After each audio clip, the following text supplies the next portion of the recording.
কোনো একটা কালচারকে রিপ্রেজেন্ট করবার জন্য আর্টের থেকে বড় কোনো মাধ্যম হয় না। বছরের পর বছর, শতাব্দীর পর শতাব্দী মানুষের কথা, তাদের জীবনযাপনের কথা টিকে থাকে এই আর্টের মাঝেই। এই আর্টের অন্যতম একটা ধরন হলো গান। কিছু গান থাকে যেগুলো বছরের পর বছর টিকে থাকে মানুষের মুখে মুখে। তবে সমস্যাটা হলো দিন পাল্টায়, মানুষের টেস্ট পাল্টায়, গানের ধরন পাল্টায়। নতুন প্রজন্ম একসময় সেই সব শত বছর পুরনো লোকগান থেকে দূরে চলে যায়। সেই আধুনিক প্রজন্মকে আধুনিক কম্পোজিশনে আধুনিক কিছু গানের সাথে সেই সব শত বছরের গানগুলো ফিউশন করে শোনাবার একটা দায়িত্ব নিয়েই মূলত কোকো স্টুডিও যাত্রাটা শুরু হয়। বিভিন্ন জনরাকে বিভিন্ন সময়ের গানকে ব্লেন্ড করে ফিউশন করবার যে প্রচেষ্টা কোকো স্টুডিও বাংলাদেশ, পাকিস্তান এবং ইন্ডিয়াতে চালাচ্ছে, তাদের সেই জার্নিটাকে নিয়ে কথা হবে আজকের ভিডিওতে। এই জার্নি শুরু কোথায়, কোন দেশে কীরকম জনরার মিক্স করছে, কোন জায়গায় কতটুকু সফল হয়েছে, সেই সব নিয়ে আজকে বিস্তারিত আলোচনা হবে। আর একটা কথা বলে রাখি, আমরা যে দুজন কথা হয়তো শুরু করেছি, আমরা সবসময় চেয়েছি সিনেমা বানাতে। তবে এখনই তো সিনেমা বানানোর মতো বাজেট আমাদের নেই। তাই খুব নগণ্য বাজেট নিয়ে কিছু অত্যন্ত ছোট পরিসরে শর্ট ফিল্ম বানানো শুরু করেছি আমরা, যাতে এই শর্ট ফিল্মগুলো দেখে যারা ফান্ড দেয় বা যেসব ডিস্ট্রিবিউশন কোম্পানি, যেসব ওটিটি কোম্পানি, চরকি, হইচই ইত্যাদি যারা ফান্ড দিয়ে থাকে, তাদেরকে আমরা আমাদের কাজ প্রেজেন্ট করতে পারি। আমাদের প্রথম শর্ট ফিল্ম মুক্তি পেয়েছে চ্যানেলে। এই ভিডিও ডেসক্রিপশনে শর্ট ফিল্মটির লিঙ্ক দিয়ে দিচ্ছি। আমাদের শর্ট ফিল্মের নাম হলো গতিসীমা 35। এটি একটি হরর সাসপেন্স জনরার শর্ট ফিল্ম। আমাদের একদমই কোনো বাজেট নেই, সেই স্বল্প পরিসরে যতটুকু গল্পটা বলা যায় সেই চেষ্টাটাই করেছি। সময় পেলে দেখে মতামত জানাবেন। ওই রকম একটা স্পিড মিটারের খাম্বার মাথার সাথে একটা মানুষের মাথা ঝুলায় না, মধ্যবয়স্ক আমার দিকে তাকায় আছে, শুধু মাথাটাই ঝুলানো আছে, আর কিছু নাই। ওই মাথার সাথে ওই যে স্পিড মিটারের যে খাম্বাটা মানে রডটা থাকে, সেটা মাটির সাথে পুঁতেন না। চলুন ভিডিও শুরু করা যাক এবার। কোকো স্টুডিও যাত্রা শুরু হয় 2007 সালে ব্রাজিলে। ব্রাজিলের সঙ্গীতও কিন্তু বেশ সমৃদ্ধ।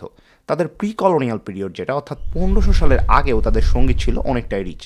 বাঁশি, ঢোল এবং বিভিন্ন দলগত গানের চর্চা ছিল তখন। ধীরে ধীরে পর্তুগিজরা আসলো সেখানে কলোনি করতে, নিয়ে আসলো গিটার এবং চার্চ সঙ্গীত। পর্তুগিজদের কারণে আফ্রিকান দাসেরাও আসলো, তাদের সাথে আসলো সঙ্গীতের অন্য একটা ধারা। এই যে ব্রাজিলের অরিজিনাল মিউজিক, পর্তুগিজদের সাথে আসে ইউরোপিয়ান সঙ্গীতের ধারা, এবং সাথে মিশলো আফ্রিকান স্লেভ, এবং সাথে মিশলো তখনকার আফ্রিকানদের সঙ্গীত। এই তিনে মিলে ফিউশন করে তৈরি হলো লুন্দু, মদিনহা, বাতুকের মতো অসংখ্য গানের ধারা।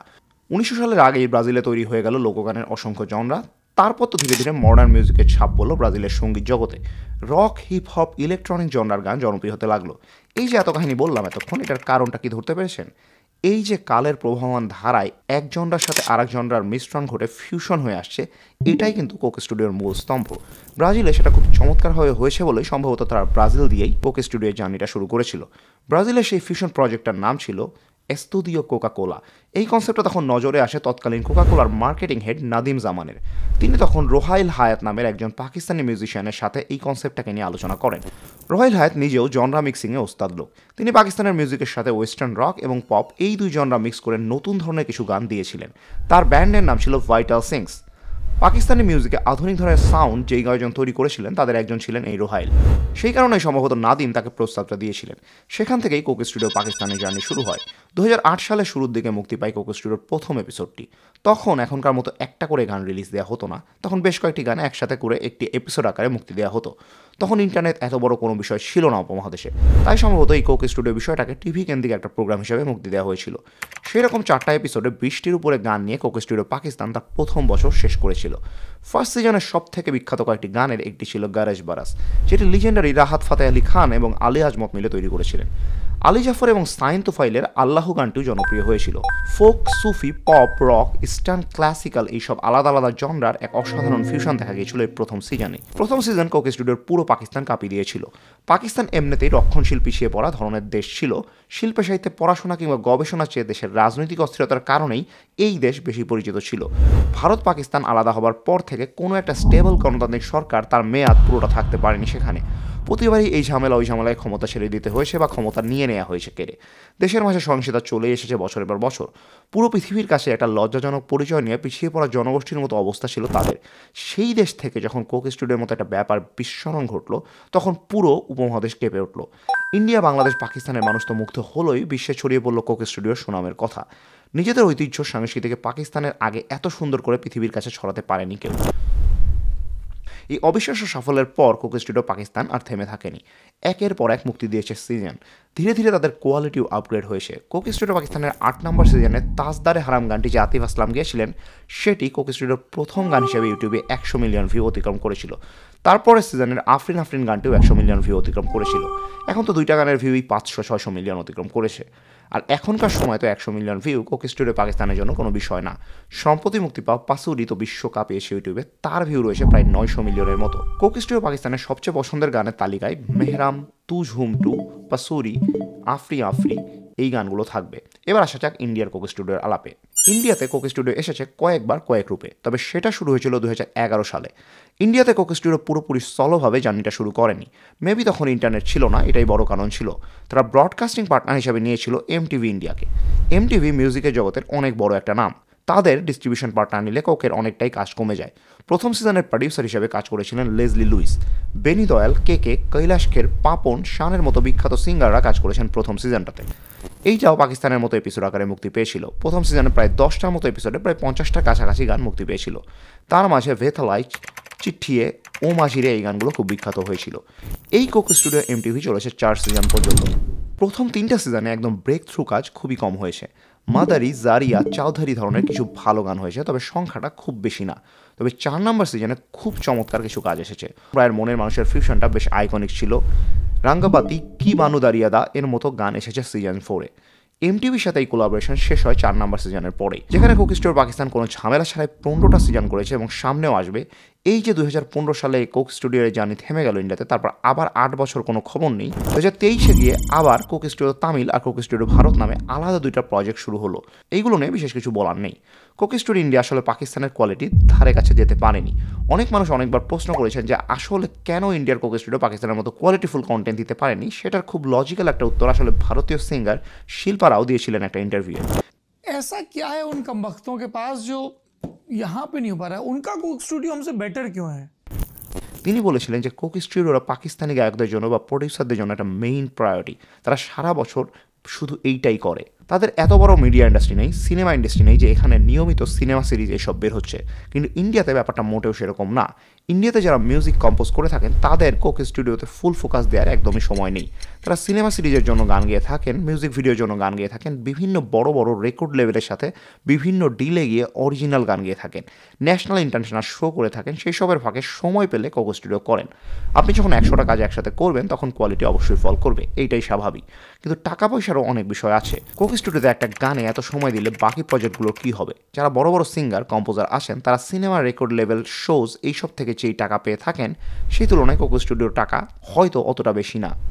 আরেকটা বড় বিষয় হলো কোক স্টুডিওতে রিসেন্ট টাইমে দেখলাম অনুভ জৈনের মতো সিঙ্গারকে দিয়ে ऐसे कैसे जैसे টাইপ গান গাওয়ানো হচ্ছে। এই ধরনের ননসেন্স লিরিক্সের সস্তা জনপ্রিয়তা পাওয়ার জন্য গান দিয়ে কি পাকিস্তানের মেহরামের মতো গানের সাথে কখনো কম্পেয়ার করা যাবে?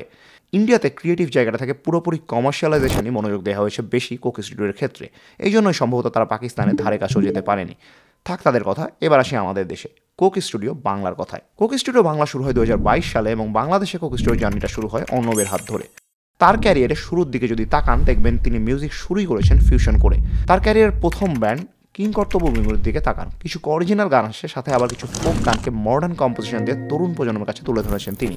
রবীন্দ্রনাথের গানগুলোকে তিনি যেভাবে নতুন রূপ দিয়েছেন পুরো বিশ্বে খুব সেটা আর কেউ করতে পারেনি।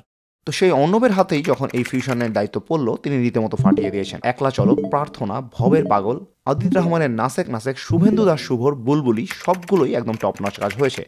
প্রথম সিজনের বুলবুলি, চিলতেরোদ গানগুলো অসাধারণ ছিল। অর্ণবের আন্ডাররেটেড হিডেন জেম লুকিয়ে আছে অনেক, এর মধ্যে চিলতেরোদ হলো একটা। এটার যেমন লিরিক্স তেমন কম্পোজিশন, সাথে তিনি মিক্স করেছেন আব্বাস উদ্দিন আহমেদের ও কি একবার আসিয়া গানটা। দুইটা গানের মূল ভাবই এক, কিন্তু দুই সময়ের দুই মানুষ দুই রকম ভাবে বলছে। কোড়া কান্দে কুড়ি কান্দে কান্দে বালি হাস, ওরে ডাহকি কান্দনে ও মুই ছাড়নু ভাইয়ার দেশকে। আর চিলতে রোদে পাকনা ডোবায় মুচকি হাসে শহরতলি, রোজ সকালে পড়ছে মনে, এই কথাটা কেমনে বলি। এই কথাগুলোর প্রকাশের ধরন আলাদা হতে পারে, মূল কথা কিন্তু একটাই।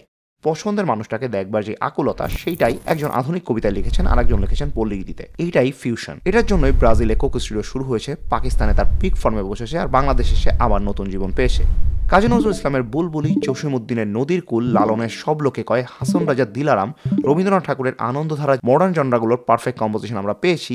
এই কারণেই তরুণ প্রজন্ম আমাদের শত শত বছরের সংস্কৃতিকে নতুন করে চিনতে পেরেছে। এইখানেই কোক স্টুডিওর সার্থকতা। আমাদের খুব ইচ্ছা করছে বাজি গানে জালালউদ্দিন খানের অংশটুকু নিয়ে কথা বলি, জালালউদ্দিন খানকে নিয়ে কথা বলি। কিভাবে একটা মানুষ নেত্রকোনার ভাটি অঞ্চলের একটা ছোট্ট জায়গায় থেকে কলকাতা, ঢাকার মতো বড় শহরে না এসে এত অসাধারণ সব গান লিখেছেন, সুর করেছেন, তাও আজকে থেকে 100-120 বছর আগে। তার কথা বলতে চাই ভিডিওতে। আরও বলতে চাই খনার কথা, এক বাঙালি নারী যিনি আজকে থেকে 1000 বছর আগে কিছু ছড়ার মতো কবিতা লিখে গিয়েছেন বাংলায়, মানে তখন বাংলা যেরকম ছিল সেরকম ভাষায়।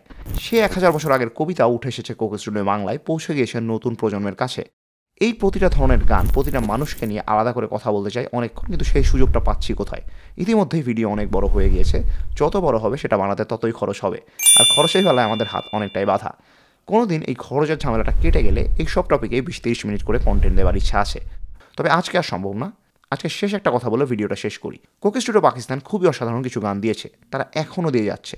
তবে একটা জিনিস কি খেয়াল করেছেন? কোক স্টুডিও পাকিস্তানের ক্ষেত্রে তাদের পারফেকশন আনতে যেমন তাদের 4-5-6 সিজন লেগেছে, আমাদের কিন্তু প্রথম সিজন থেকে সেটা বেশ ভালো চলছে। প্রথম সিজনে আইকনিক অনেকগুলো গান পেয়েছি আমরা। এটা কিন্তু কোক স্টুডিও ইন্ডিয়া, পাকিস্তান কেউই করতে পারেনি। এই দিক থেকে আমরা বেশ অনেকটাই সৌভাগ্যবান যে অর্ণবর মতো একজন লোক এইটার দায়িত্ব নিয়েছিল। সামনের কোনো ভিডিওতে অর্ণবের গান নিয়ে বিস্তারিত কথা হবে। আজকের ভিডিও এই পর্যন্তই। যদি ভিডিওটি আপনাদের ভালো লেগে থাকে তাহলে প্লিজ এতে লাইক দিন এবং সাবস্ক্রাইব করুন আমাদের চ্যানেলে। সবাই ভালো থাকুন, সুস্থ থাকুন। Until next time, tata.